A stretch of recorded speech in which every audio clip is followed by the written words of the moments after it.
असं करतो. अरे तुला 2 एकर जागा देऊन दे. त्या जागेचा आविष्कार नको नकोस.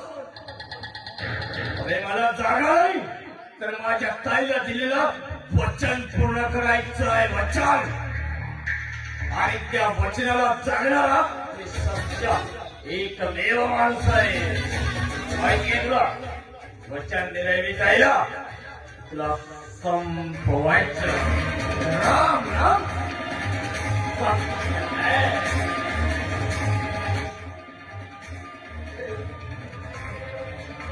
शांता अगं काय करतेस गे तू? अगं तुला एवढा दिवस ठेवलं माझी पत्नी म्हणून, मुलाबाळाचा सांभाळ करशील म्हणून, अरे या पोराचा पालन पोषण करशील म्हणून, पण तू त्यांचाही शेवट नाही केलंस. पण तू आज नवऱ्यावर उठलीस तू, नवऱ्याला मारायला निघलीस तू.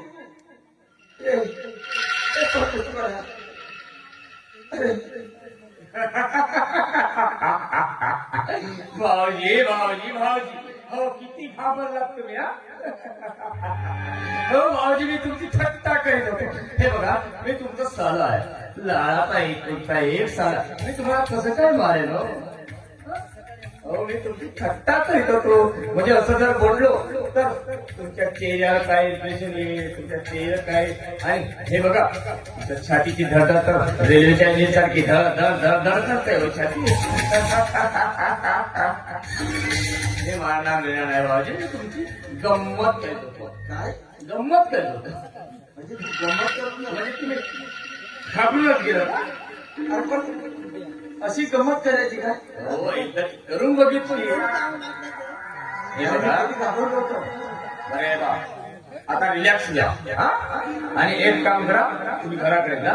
हे शेतावरचे गुरडोरे आहेत ना ते मी बघेन. हा ठीक आहे ठीक आहे रिलॅक्स. हो गंमत केली होती मी तुमची. नाही किती घाबरवलात बरं. बरं बरं जा.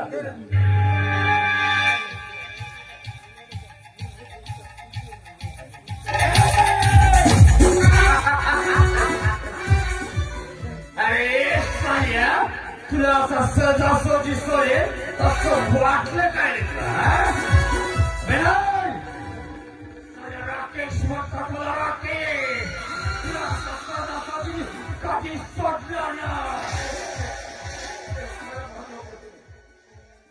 काय म्हणलं? तुला मारू नको.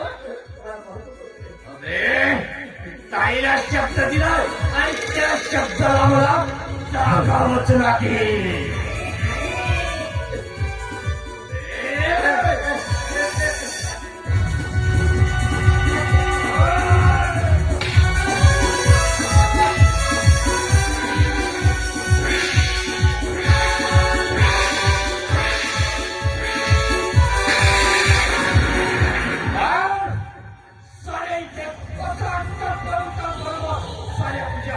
तुझ्या सारख्याची शेची लायकी आहे. माझ्या ताईला विनाकारण त्रास देत होत असलं त्याचे फळ तुला भोगायला मिळाले.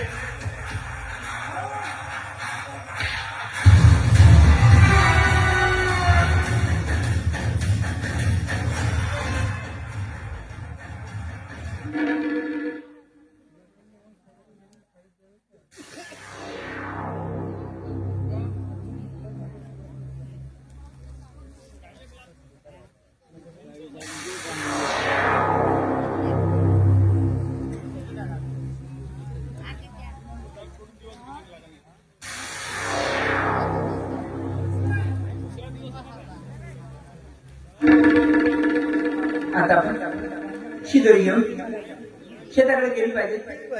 कारण माझे बापूजी सकाळपासून शेताकडे गेले आहे. त्याला खूप भूक लागली असली पाहिजे.